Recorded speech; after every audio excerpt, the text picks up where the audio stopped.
ಇವರು ಎಲ್ಲ ಧರ್ಮದವರು. ಆಮೇಲೆ ಗೃಹ ಜ್ಯೋತಿ ಮೂಲಕ ಎಲ್ಲ 1,64,00,000 ಕುಟುಂಬಗಳಿಗೆ ಗೃಹ ಜ್ಯೋತಿ ಕೊಡ್ತಾ ಇದ್ದೀವಿ.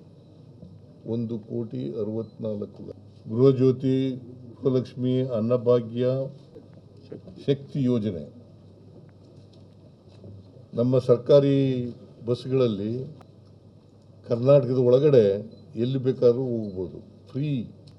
ಆಮೇಲೆ ರಾಜ್ಯದಲ್ಲಿ ಬರ ಬಂದಾಗ ಬಹಳ ಪ್ರಾಮಾಣಿಕವಾಗಿ ಎದುರಿಸಿದ್ದೀವಿ ಅದನ್ನು.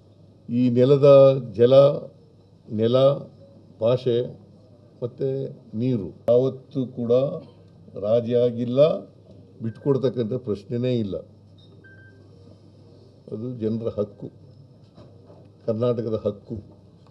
ಈ 8 ವರ್ಷಗಳು ಮುಖ್ಯಮಂತ್ರಿಯಾಗಿ ನಾನು 2 ಬಾರಿ ಲೀಡರ್ ಆಫ್ ದಿ ಅಪೋಸಿಷನ್ ಆಗಿ 2 ವರ್ಷ ಮುಖ್ಯಮಂತ್ರಿಯಾಗಿ ಇದನ್ನು ಕಾಂಗ್ರೆಸ್ ಪಕ್ಷ ಒದಗಿಸ್ಕೊಟ್ಟಿತ್ತು ನನಗೆ. ಅದಕ್ಕೋಸ್ಕರ ಮತ್ತೊಮ್ಮೆ ನನಗೆ ಸೋನಿಯಾ ಗಾಂಧಿಯವರು ಕಾಂಗ್ರೆಸ್ಗೆ ಬರಮಾಡ್ಕೊಂಡ್ರು. ನಾನು ಕಾಂಗ್ರೆಸ್ ಸೇರಿದಾಗ, ಎಕ್ಸ್ಪೆಲ್ ಮಾಡಿದ್ದಾಗ ಅಹಿಂದ ಚಟುವಟಿಕೆಗಳನ್ನು ಮಾಡ್ತಾ ಇದ್ದರು. ನಮ್ಮಲ್ಲಿ ಯಾರು ಜನರಲ್ ಸೆಕ್ರೆಟರಿ ಇದ್ದಾರಲ್ಲ, ಅವರು ನನಗೆ ಮತ್ತು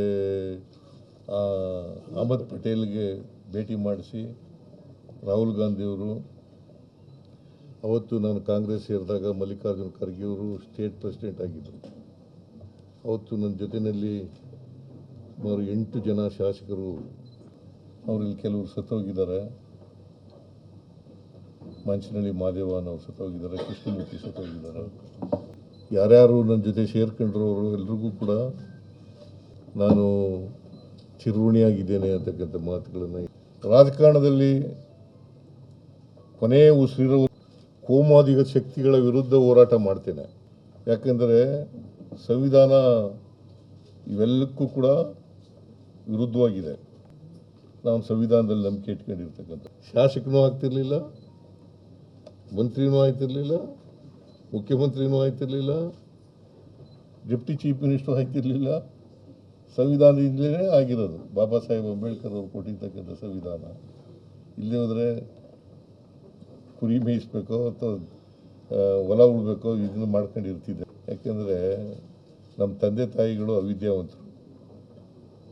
ಅದರಿಂದ ಕೊನೆಯ ಉಸಿರಿರೋವರೆಗೂ ಕೂಡ ಸಂವಿಧಾನಕ್ಕೆ ಯಾರೇ ಧಕ್ಕೆ ತಂದರೂ ಕೂಡ ಅದರ ವಿರುದ್ಧ,